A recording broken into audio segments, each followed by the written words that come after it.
Hello everyone and welcome back to the channel. Today we're in my friend Drew's garage, and as you can see he's an amateur telescope maker. So Drew, how did you get started in astronomy? Got a look through my grandfather's homemade telescope when I was in grade school. One look at the moon and I was hooked for life. Okay. And how old were you? Oh, probably about 10 or 11 years old. Like I say, in grade school. 5 years later, in high school, I was mowing lawns and clipping hedges for the neighbors and mail ordering telescope parts. I built my first telescope when I was a high school student. I see. So a lot of us, I think, have this history. I mean, who doesn't look up at the night sky when they're a kid and wonder what's up there? What's different about us is we actually act upon this, and it never leaves us, right? Oh, yeah. When did you build your first telescope? That probably would have been sometime in the mid-1960s.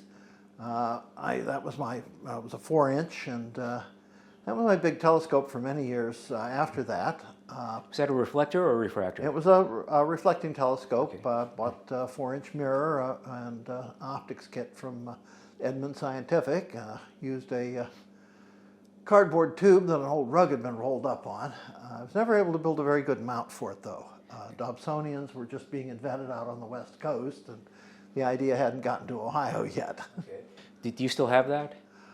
No, I still have a few of the parts. In fact, one of these telescopes has the focuser from that old scope on it.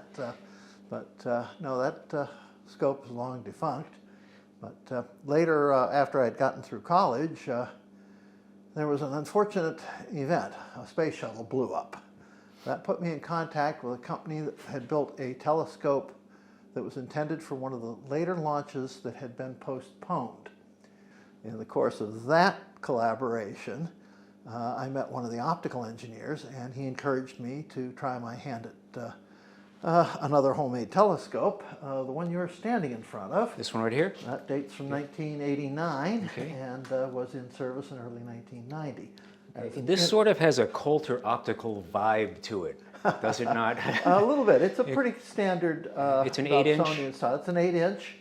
It does have one or two odd features. I've mounted it on a small tripod to get the ground board I up see. a little Yep. higher, get the eyepiece to a little more... And this is an F.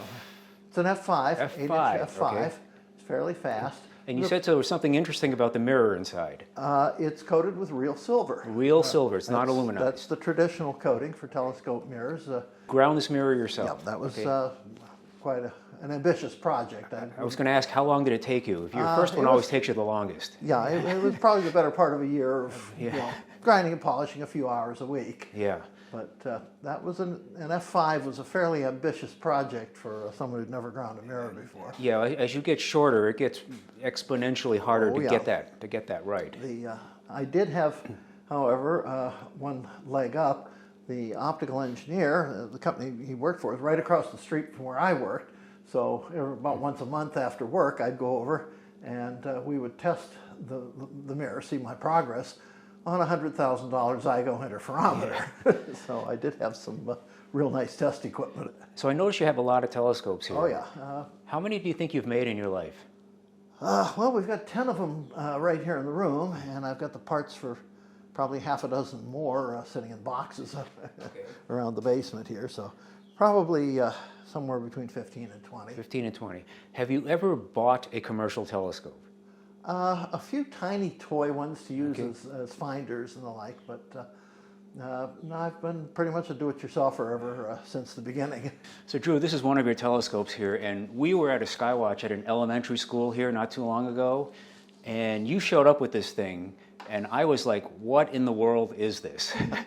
This looks like, you know, when you see a reflector on TV or in the movies and it's turned around backwards and the eyepiece is down here, but this is actually correct. Yep. Because this is not a reflector. This is... It's a 5-inch. It's a refractor. Refractor. Okay. So how did this come about? Like, how did you do this and why? Actually, there's another smaller one here that had been a Newtonian reflector. I had a chance to buy a good surplus lens, so I took the mirror out, put the lens in, and turned the optical system around, keeping the same diagonal mirror that's internal to the tube here. I like that internal diagonal design so well that when I had a chance to get another very good quality lens, I kept the same internal diagonal design. There's a flat mirror right about there that reflects the light out to the eyepiece. So it's a little unusual in that regard.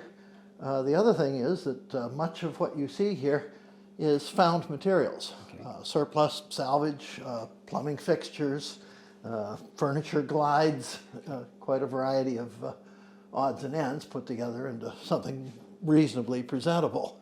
One question that comes up is, if that was a reflector, why didn't you just leave it a reflector? What possessed you to turn it into a refractor in both cases? Well, I'd always wanted a large refractor, something up 4, 5, 6 inches in size. When I'm constantly cruising the internet looking for a bargain and found a 2-element achromat surplus for about $200.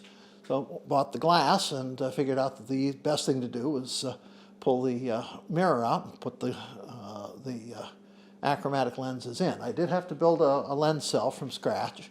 So that took Interesting. The lens cell you built from scratch. Yeah. And it's a push-pull cell? Yes, it does have some focusing and tilt adjustments on it, but Did you machine all those things yourself? yeah, I do my own woodworking, and I have a small combination lathe and milling machine that I use for metal parts. Okay. So Do you still have the original mirror?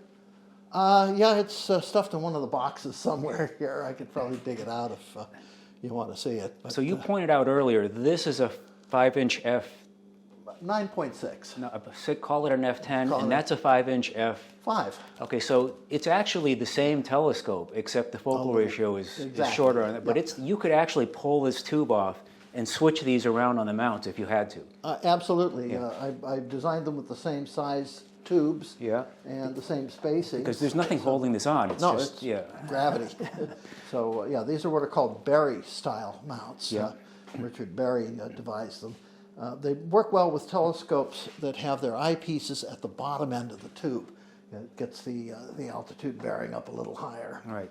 So, Drew, I think you've just confused myriads of beginners who have been taught never to point a reflector with the eyepieces down.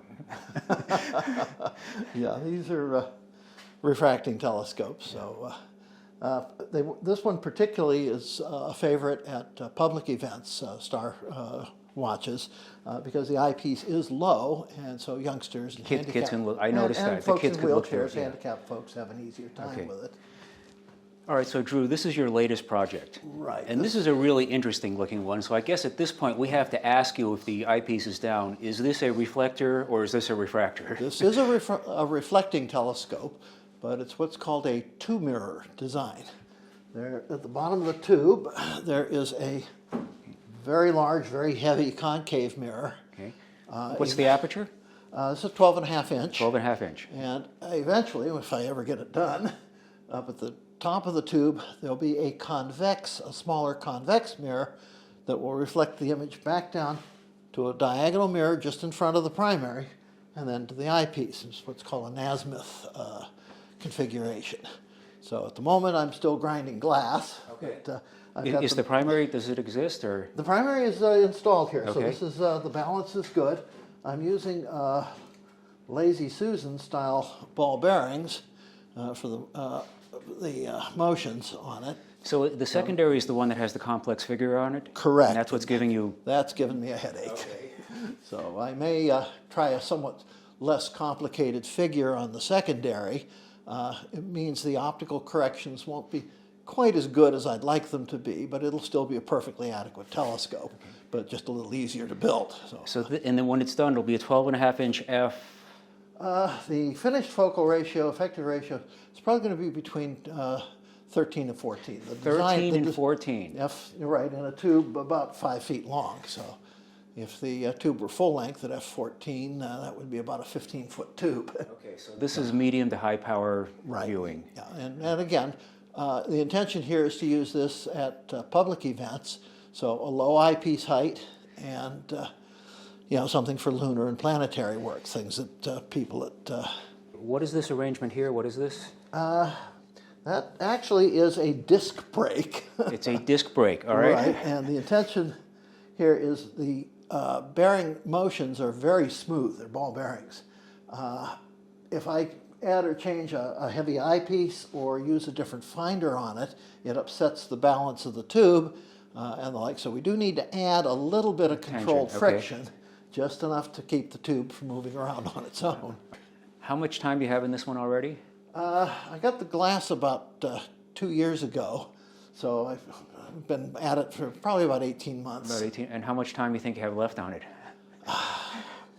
Probably another 6 months or so. I'm hoping to get it in the field sometime next summer. Yeah, that doesn't sound too bad, actually. Yeah.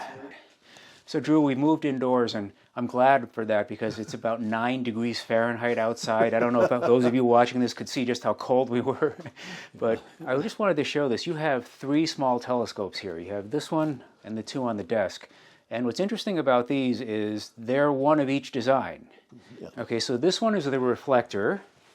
So tell us about this. It's a little miniature Newtonian. It's got a 3-inch mirror, diagonal mirror near the front of the tube here. It's an F4 optical system. I did grind and polish the mirror myself. Okay. It's parabolic? It's actually spherical, but it's short, and we use it at fairly low power. So the slight amount of spherical aberration isn't a big problem with it. Okay. All right, good. So the refractor, you were saying before that you were trying to mimic the optics from the early 1600s. I see. This is, I ground and polished the objective lens using a glass disc salvaged from an old flashlight. Interesting, Just a single piece of glass. Wait, and that's a good piece of glass? It was good enough. It was probably better than anything Galileo or Kepler ever had. Is it coated? No, it's just a plain old glass disc.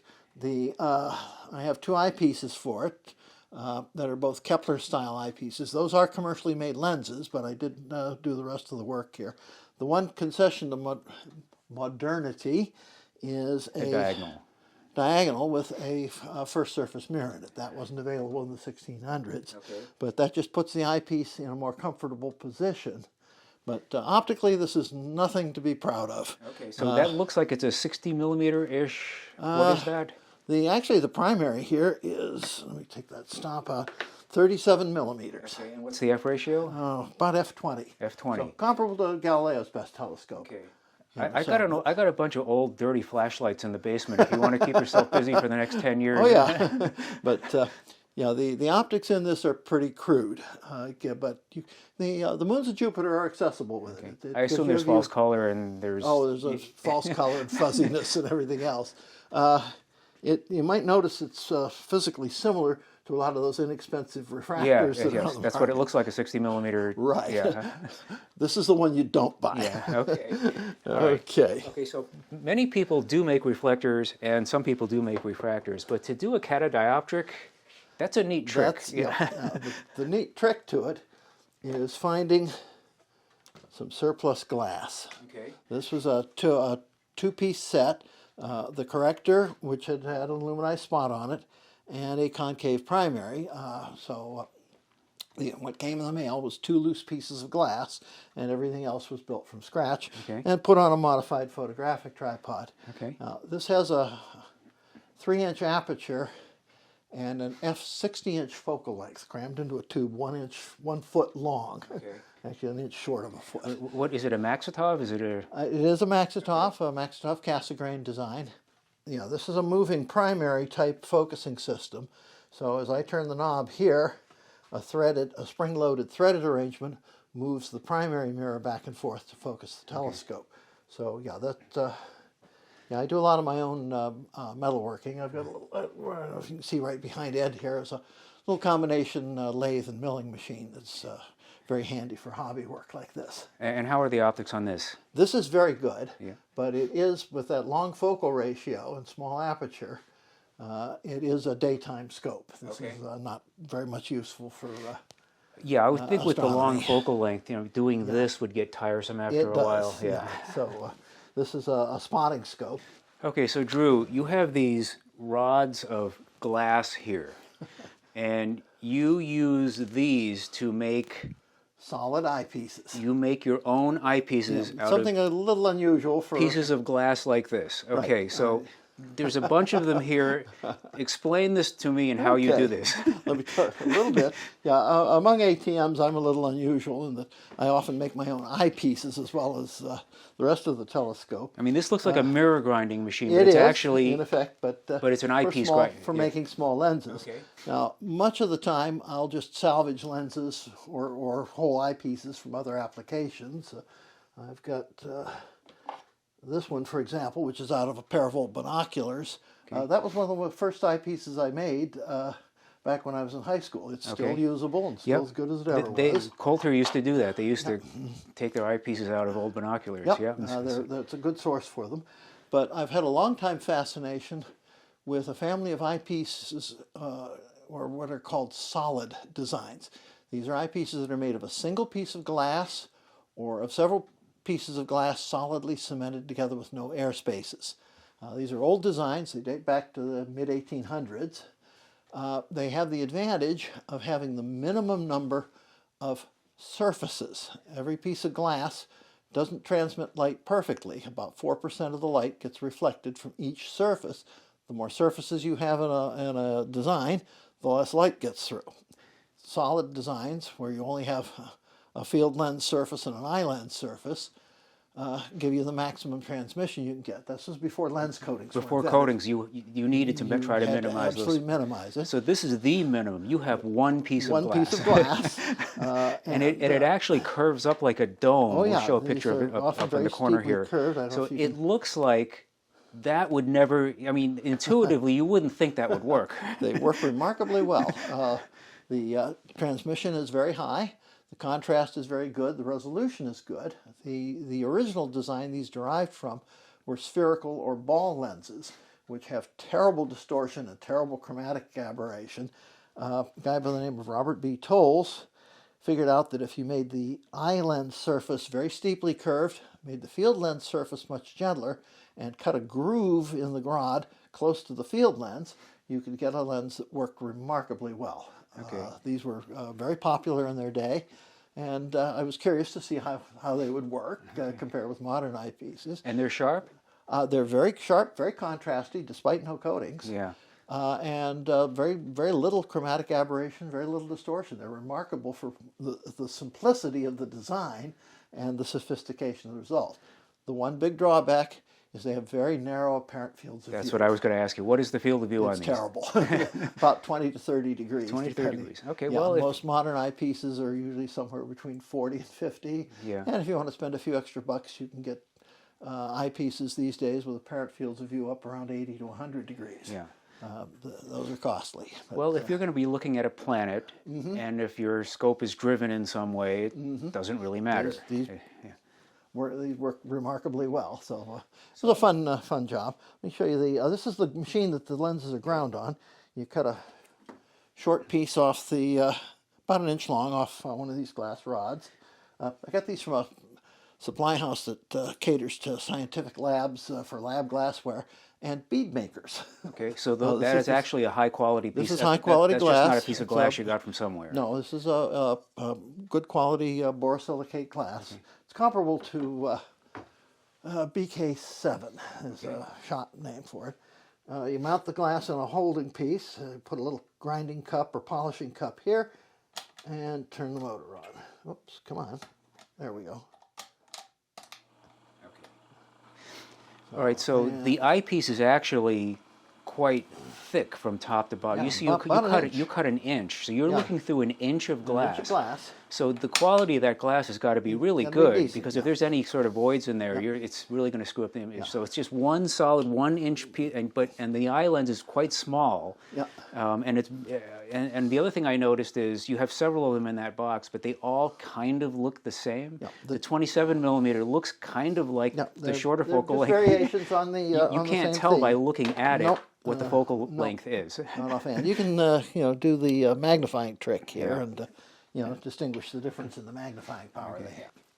Okay, so Drew, this is test equipment. Okay, this is an interferometer. Absolutely. Okay. And you built this yourself? Yep. Okay, you can buy those, Prices started around $10,000 and go up. Okay. The advantage, of course, besides price of the homemade equipment is you get to learn a little physics along the way. Okay. This particular instrument, let me maybe back up just a step here.